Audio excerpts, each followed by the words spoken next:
Je regrette tellement de ne pas avoir pris de pseudonyme, que ce soit pour mes livres ou pour mon identité sur internet en général. Vous n'avez pas idée des dingueries qui me sont arrivées, tout ça parce que j'étais hyper naïve, telle une petite fleur venue de sa campagne et persuadée que tout le monde s'en foutait de ma gueule. Genre, Christelle Le Bailly sur internet, c'est une poussière à côté des Squeezie et compagnie, mais même quand t'es une poussière, tu peux te faire prendre pour cible par des mecs sur internet. Et oui, c'est principalement des mecs qui m'ont harcelé sur internet avec leur ego de merde, qui supportent pas qu'une femme vive sa petite vie tranquille sur les réseaux. Bref, on va parler harcèlement, insultes, menaces, intervention de la police à mon domicile. Donc si vous êtes trigger par ce genre de choses, arrêtez tout de suite de regarder la vidéo parce qu'il s'en est passé des choses en 5 ans sur internet. Bonjour à tous, je suis ravie de vous retrouver sur ma chaîne. Désolée de ne pas avoir fait de vidéo depuis 2 semaines. Je suis en pleine préparation de Fight for Words qui, grâce à la campagne de financement participatif, va être extraordinaire. Ce sera le dernier week-end d'avril, on en reparlera jusque là. Et au pire, si vous ne connaissez pas, j'ai fait des vidéos entièrement consacrées à ce sujet. Mais voilà, réservez votre week-end du 26 au 28 avril parce que ça va être épique. J'en profite pour remercier notre partenaire privilégié, l'école d'écriture 2.0 de Cécile Duquesne, qui propose des formations de qualité. Ce sont des cours audio sur l'écriture, donc que vous écoutez quand vous voulez, autant de fois que vous le souhaitez, et qui vont porter sur des points précis, comme réussir ses scènes d'action, écrire un ouvrage de young adulte, réussir à écrire des nouvelles, etc. Ce sont des cours hyper bien structurés, avec des cas pratiques, des explications précises. Cécile est vraiment une excellente formatrice qui pendant 1h30 va rentrer à fond dans le sujet. Et si vous passez par le lien en description et entrez le code de réduction, vous pouvez avoir moins 10% sur tous les cours. Allez y faire un tour, regardez les programmes, je suis sûre que ça peut vous intéresser. Et tant qu'on parle des bons plans, sur Writership, ma boutique pour écrivains, on a sorti cette frise chronologique magnifique, entièrement personnalisable pour créer votre univers. Elle est très longue, elle fait 84 cm et pour 2 achetés, vous en avez une offerte. Allez voir le site de writership.fr. Cette vidéo va être un peu longue, alors n'hésitez pas à vous poser avec votre petit thé parce que j'ai plein de trucs à dire. Ça ne va pas être une liste de raisons de prendre ou pas un pseudonyme. Vous pouvez trouver ce genre de liste sur internet. Moi, je vais juste parler de mon cas, de mon expérience personnelle et vous en faites ce que vous voulez. Ah, et je précise, je ne fais pas du tout cette vidéo pour me plaindre ou qu'on dise « Oh la pauvre, bon courage à toi ». Ma vie est géniale, je suis très contente en général. C'est juste que j'ai une expérience à partager qui va peut-être apporter quelque chose à quelqu'un. Aujourd'hui, être un écrivain, c'est pas juste publier ses livres tranquilles. Bien souvent, il faut assurer une promotion et la promotion, vous l'assurez pas dans l'espace, mais sur les réseaux sociaux. Maintenant, les écrivains sont sur Facebook, Instagram, TikTok, YouTube, Twitch. Donc, il y a plus de paramètres à prendre en compte lorsqu'on se demande si on prend un pseudo ou pas. Et ces paramètres peuvent rejoindre mon témoignage de personnes assez actives sur internet depuis 5 ans. C'est pour ça que je vous en parle. Bref, commençons. Je pense que la question que se posent tous les écrivains au début de leur carrière, c'est est-ce que je dois prendre un pseudonyme? Ça nous effleure tous à un moment donné et je n'ai pas échappé à la règle. Dès que j'ai commencé à envisager sérieusement la publication de Lula et les monstres, je me suis demandé est-ce que je vais le sortir à mon nom ou en inventer un. Et pour moi, l'évidence a été de choisir mon propre nom. Pareil, lorsque j'ai voulu me lancer sur YouTube, fallait de toute façon une cohérence entre mes livres et moi, sinon ça pouvait être compliqué pour la promo, mais dans tous les cas, c'était évident de garder mon nom et mon prénom. Pourquoi? Parce que l'écriture, la création de contenu lié à l'écriture et tout ce que je fais actuellement dans ma vie, c'est moi. La Christelle Le Bailly qui faisait sa vie avant, sans ça, je sais pas ce qu'elle foutait, ni qui elle était limite, c'était pas moi. Lorsque l'écriture m'est tombée dessus à 18 ans, puis l'envie de créer ma chaîne YouTube à 24 ans, ça a été les 2 coups de foudre de ma vie. Mon chemin se dessinait devant moi, j'avais enfin rencontré qui j'étais. Et c'est une véritable chance, je pense. Il y a des gens pendant toute leur vie, ils trouvent pas vraiment leur place. C'était mon cas avant et je le vivais horriblement mal. Et pouf, pas une, mais 2 révélations qui me sont tombées dessus. C'est la plus grande chance de ma vie, je crois. Et donc pour moi, choisir mon véritable nom pour faire exister ces 2 activités, c'était ma manière de dire c'est moi. Mon moi entier et véritable. Grosse connerie. C'est impossible de définir une personne entière par sa seule activité et il y a plein d'autres aspects à prendre en compte. Mais voilà, pour la Christelle de l'époque, ça a été une évidence de prendre son vrai nom. Les premiers problèmes se sont posés lorsque j'ai été confrontée aux gens d'internet qui me critiquaient, moi ou mon travail. Ça a été assez rapide. c'était quelques semaines après que je me sois lancée sur les réseaux, sachant qu'il faut savoir un truc, je n'avais pas la moindre présence en ligne avant. Je ne postais rien, nulle part, à part sur une vieille page Facebook pour les copains, mais que j'utilisais à peine. Sur Twitter et Instagram, j'avais un pseudo qui me servait seulement à suivre les comptes d'artistes, et sur YouTube, je regardais les vidéos des gens que j'aimais, mais jamais trop l'espace commentaire. Donc je savais qu'en théorie, tout le monde n'était pas gentil sur internet, mais vraiment, c'était hyper vague pour moi. Là, j'arrive, je me prends des critiques horribles en pleine face, des insultes même, et le truc, c'est que je n'ai pas de filtre pour m'en protéger. Ils insultent Christelle Le Bailly, mon moi véritable, qui se présentait comme un nouveau-né au monde, et je le vis hyper mal. C'est pas parce que j'avais trouvé mon chemin de vie que j'étais plus forte et plus assurée, pas du tout. C'était toujours Christelle Le Bailly, avec ses insécurités notamment. Ce que j'essaie de dire, c'est que la force d'un pseudonyme, pour moi, ça peut être de créer un personnage plus fort que ce qu'on est, qui sert de filtre entre nous et les autres. C'est pas Christelle Le Bailly qui se prend les coups, c'est le pseudonyme. Peut-être même que le pseudonyme va être libérateur. Nous, on n'ose pas faire des trucs, voire plus grands, mais le pseudonyme n'a pas cette peur-là. C'est nous, mais le nous qu'on choisit aussi d'être un peu. C'est pas une protection complètement étanche non plus. Bien sûr que des choses vont t'atteindre, mais est-ce que ça permet de créer malgré tout une distance qui peut aider ta santé mentale? Je pense. Est-ce que ça peut te permettre de faire des choses différentes, d'être plus à l'aise pour écrire un certain genre de livre par exemple, ou pour faire la promotion de ton livre alors que tu es hyper réservé? Je pense aussi. Donc ça, c'est le premier point. Avoir un pseudonyme, c'est créer une distance qui peut t'aider pour tout un tas de raisons qui sont propres à toi. Et moi, je suis passée à côté parce que je ne voulais pas créer de distance justement, parce que je pensais que écrire et en parler sur les réseaux, c'était toute ma vie. Mais c'était très de penser comme ça. Je regrette à fond. Mais ça encore, ça restait sur internet. Donc j'ai envie de dire, c'était gérable. La seule incidence que ça avait sur ma vie, c'est que ça me faisait déprimer. Mais ça restait en ligne. J'éteins mon ordi, boum, je vois plus rien. Je supprime le commentaire, je banne la personne, boum, ça n'existe plus. Là où ça a merdé, c'est lorsque j'ai commencé à faire des lives sur Twitch. Twitch est une plateforme qui me permet d'être en direct, comme à la télé. Sur ma chaîne, on est entre écrivains. On parle d'écriture, on écrit ensemble, c'est très chill, avec une ambiance positive. Comme partout, la chaîne est à mon vrai nom, Christelle Le Bailly, par cohérence avec le reste de mes réseaux pour que les gens trouvent facilement. Je me suis lancée depuis un peu plus de 2 ans maintenant, et il faut savoir qu'avant, je n'étais pas du tout utilisatrice de la plateforme. Je savais vaguement que ça existait, c'est tout. Les premiers lives que j'ai regardés, c'était une semaine avant de lancer ma propre chaîne. Et je suis tombée que sur des streams où ça se passait hyper bien. L'échange avec la communauté, c'était top. J'étais fascinée. Donc je me suis lancée. Et même s'il y a eu des petits soucis propres à la plateforme, comme des raids de bots ou des mecs qui arrivent sur ton chat pour t'insulter, j'ai envie de dire, ça reste petit joueur. J'avais 3 ans de YouTube dans les pattes, je savais gérer. Ce que j'ignorais, c'est que les vrais trolls de Twitch, ils sont hardcore. Et que t'auras beau avoir un pseudo et prendre toutes les précautions du monde, s'ils veulent te retrouver, ils te retrouveront. Genre, je pensais que la plateforme avec le plus de haine, c'était Facebook. C'est là où j'avais eu le plus de personnes qui m'avaient fait chier. YouTube, pas mal aussi, alors que rien sur Insta, par exemple. Mais les mecs de Twitch, il y en a, ce sont des tarés. Mais tarés psychopathes dangereux, en fait. Et là, ça reste pas que en ligne, leur histoire. Tout ce que je vais raconter à partir de maintenant, ça va être concernant des comportements de mecs de Twitch. Je sais que ce sont des hommes, au moins un était majeur. Les autres, je sais pas quel âge ils avaient, mais c'est sûr ce sont des mecs. Et ils viennent de cette plateforme, c'est archi certain. Première chose qui s'est passée, c'est un mec qui appelait les pizzerias autour de chez moi pour me faire livrer de la nourriture. On peut penser, c'est cool, il me donne à bouffer. Non, non, non, que nenni,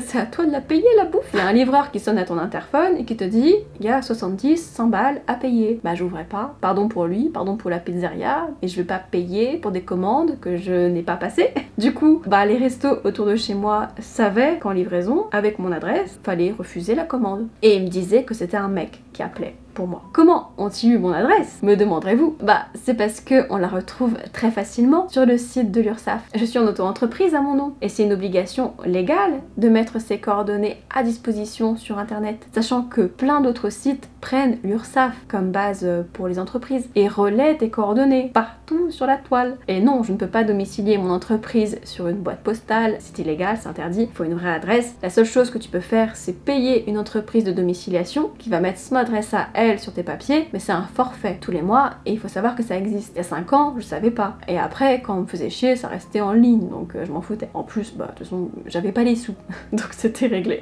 Je dis pas que c'est pas con de pas avoir pris une domiciliation, mais le premier qui me dit en commentaire bah c'est ta faute, je le banne. Pas blâmer les victimes dans tous les cas, mais les agresseurs. Je dis juste que je savais pas et que je n'avais même aucune idée qu'une petite autrice perdue sur un coin d'internet pouvait intéresser des personnes malveillantes. Ce qui a été super chiant, c'est lorsque le ou les mecs qui me faisaient livrer de la bouffe à mes frais ont remarqué que ça ne servait à rien parce que je payais pas. Du coup, ils ont envoyé à mes parents qui sont en Charente et qui ne sont absolument pas renseignés sur mon entreprise. Ils ont cherché les Lebailly, ont fouillé un peu internet pour connaître ma vie et ont vu qu'il y avait des Lebailly là-bas. Alors ils ont envoyé là-bas. Comme quoi, même si j'avais pris la domiciliation, ça fait pas tout non plus. Un simple nom et recherche sur internet suffit. Et je vous assure que je ne partage pas plus mes informations privées concernant ma famille que n'importe lequel d'entre vous, à moins que vous viviez dans une grotte. Donc, mes parents reçoivent de la nourriture, comprennent rien, ils étaient en pyjama en train de regarder la télévision, du coup ils refusent la livraison et m'appellent parce que je leur avais raconté ce qui m'était arrivé avant. Et ça se finit comme ça. Ça me fait hyper chier, parce que mes parents n'ont rien à voir avec mon activité, et surtout mon père avait à l'époque de gros soucis de santé, sur lesquels je vais pas m'étendre. Mais sachez qu'il fallait à tout prix lui éviter de stresser, sinon c'était ambulance directe et ça pouvait être très sérieux. Donc voilà, ça craint. Quelques mois passent, je continue malgré tout mes activités, on va pas s'arrêter pour des en plus, ça s'est calmé par la suite, j'avais plus rien. Et puis un jour, je reçois l'appel le plus horrible de toute ma vie. C'était le soir, j'étais en live donc, en direct devant des spectateurs, mais mon micro était coupé parce qu'on était en train d'écrire chacun de notre côté et je vois qu'on m'appelle. Alors je décroche. Et là, il y a un mec adulte, ça s'entend à sa voix, qui me dit « Bonjour, c'est votre livreur, est-ce que c'est bien Christelle Lebailly que j'ai au bout du fil ?» Je réponds que oui, je commande pratiquement tout en ligne. C'est très crédible qu'un livreur m'appelle. En plus, certains livrent très tard, parfois jusqu'à 21h, et là il était 18h et quelques, bref. Et là le ton change directement, et de la voix la plus calme et menaçante du monde, le mec me dit « Tu t'es fait avoir, grosse salope, maintenant je te tiens. » Et il enchaîne en m'insultant et en me rabaissant, en me disant que je suis vraiment trop débile d'avoir décroché, que je dois me sentir tellement etc. C'est plus le ton qui est enregistré dans ma tête que les paroles en elles-mêmes, parce que j'ai jamais eu aussi peur d'une voix dans ma vie, alors qu'elle était juste au téléphone. Je suis restée tétanisée, en fait. Lui, il parlait toujours de sa voix hyper calme pour me faire comprendre que j'étais et je disais rien. Ça a duré 1 minute. Après, il m'a dit, et ça je m'en souviendrai toujours, « Maintenant, je vais te gâcher ta vie,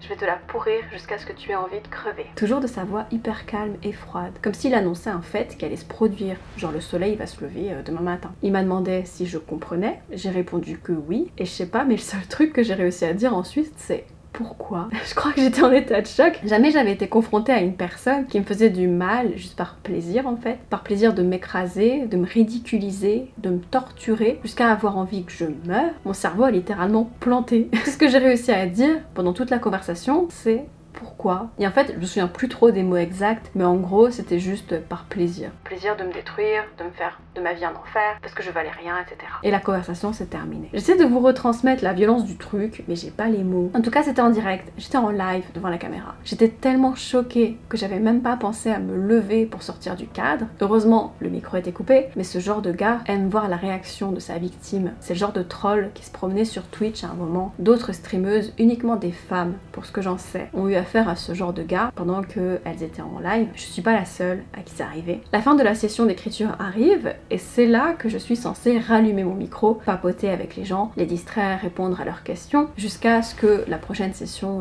redémarre et qu'on reprenne le travail. C'est un peu du pomodoro en groupe. Donc je suis toujours en PLS intérieur, mais les habitudes reprennent le dessus sur mes sentiments. Je rallume mon micro, fais comme si de rien n'était, parle avec tout le monde. Est-ce que vous avez réussi à avancer? Oh bravo, tu as bien écrit, tout ça, tout ça. Mon cerveau est absent, clairement, c'est du pilote automatique. Sauf que c'était pas fini. Là, il y a le monde entier qui commence à m'appeler. Je reçois un appel de Thaïlande, puis des États-Unis, puis de la Chine, puis du Maroc, de partout en fait. Des appels incessants, comme Merlin qui se gratte derrière moi. Des appels incessants qui se succèdent. Je ne décroche pas, je sais que c'est lui. Je ne connais pas la technologie utilisée pour réussir à faire ce genre de choses, et je m'en branle complet. Ne venez pas me l'expliquer en commentaire, mais tous les pays y passent, et à chaque fois le numéro change bien sûr. Ça continue jusqu'à la fin du live, jusqu'au soir, je ne décroche toujours pas. Le lendemain aussi, ça continue encore et encore, et à un moment, je me rends compte qu'il me laisse parfois des messages. Mon téléphone il est bizarre, mais il me dit jamais quand on me laisse un message vocal. C'est moi qui vais voir de temps en temps, et qui tombe dessus par hasard. Et donc je vois que j'ai des messages. Je suis en panique, bien sûr, mais il faut que j'écoute, pour voir s'il a des infos sur moi, autres que mon nom et mon téléphone en fait. D'ailleurs, les sites qui référencent les numéros de téléphone sans prévenir, je vous pisse dessus parce que c'est pas mon numéro professionnel, c'est pas l'URSSAF ou quoi là. C'est des sites qui référencent tout le monde. Et venez pas me dire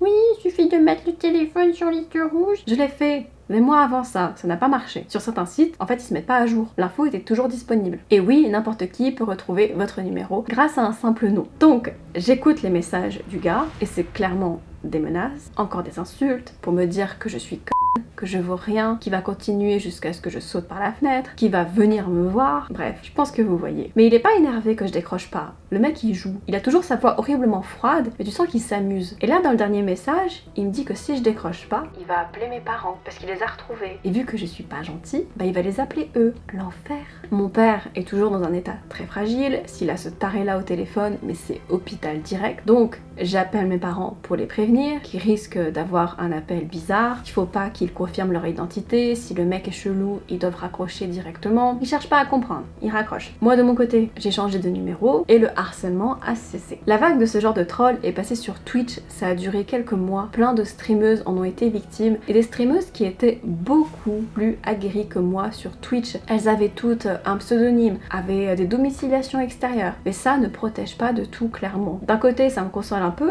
de me dire que j'aurais beau fait comme il fallait, j'aurais pas forcément changé grand chose, mais c'est un peu déprimant quand même. Le pseudonymat a ses limites. Si un mec a envie de te faire chier, il te fera chier quoi que tu fasses. Sachez juste que ça s'est terminé là-dessus. Pour le gars qui m'a appelé, il n'a jamais contacté mes parents, soit parce qu'il bluffait, soit parce que la flemme, soit parce qu'ils étaient sortis quand il a essayé. Bref, il a disparu de la circulation et c'est tant mieux. Je n'ai pas porté plainte. Parce que ça sert à rien, à moins d'avoir des moyens financiers conséquents ou qu'il y ait agression dans la vraie vie. Si vous pensez que la police se soucie de ce genre de choses pour madame tout le monde, vous vivez dans un monde de désillusion. Et ça, les flics eux-mêmes me l'ont dit par la suite. À la suite de ça, je suis restée pas mal de temps tranquille. Clairement, maintenant, quand je vois un message méchant sur YouTube, mais je rigole, genre tu t'es pris ça dans la tronche. Après, il y a un mec qui arrive pour dire gneu, des vidéos, c'est nul. Gros lol. Pareil, des gars qui s'amusaient à révéler mon adresse personnelle sur le chat Twitch en mode je sais où t'habites, je suis trop malin d'avoir cherché sur Google. Ni chaud ni froid, on banne et c'est fini. Sauf l'été dernier, où là on a franchi un nouveau cap. Même si personnellement j'ai été moins traumatisée par ce qui s'est passé, c'est grave, attention, je dis pas que ça l'est pas. Pour vous expliquer, j'étais en live sur Twitch, encore une fois, comme presque tous les jours, et là il y a un gars chelou qui arrive sur le chat et commence à dire des trucs bizarres. Genre,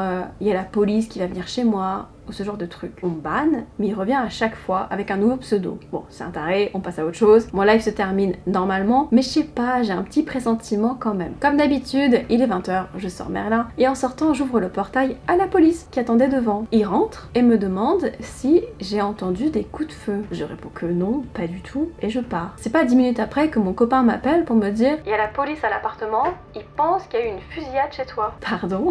Donc je tape un sprint pour rentrer, Merlin trop content, il fait son sport. Et là il y a 6 policiers qui sont dans mon salon, hyper chauds, et pensent que j'ai une arme et qu'il y a eu des coups de feu. Bon, les mecs me voient arriver, ils voient mon appartement, ils se rendent bien compte qu'il y a un truc qui cloche dans leur histoire, mais ils inspectent quand même, me posent des questions, et je demande mais qu'est-ce qui se passe en fait? Et là ils me disent qu'un homme a appelé le commissariat en urgence pour dire qu'il y avait une fusillade à mon adresse, et qu'au moment où on parlait, il y avait des équipes d'intervention lourdement armées qui étaient en route avec le commissaire équipé d'un bélier pour défoncer ma porte. Genre si mon copain n'avait pas été chez moi, que moi j'avais pris mes 30 minutes de balade habituelle, je serais rentrée avec mon appartement éclaté et des mecs en armure et fusils qui m'attendaient. J'arrêtais pas d'avoir des sourires nerveux, tellement j'étais mal à l'aise. J'étais désolée pour eux. Les flics de ma ville, ils étaient chauds patates pour en découdre. Ils ont appelé leur commissaire qui était ultra déçu. Ça a pris une petite heure et ils sont partis. Ils m'ont dit d'aller porter plainte, mais je pouvais pas y aller là.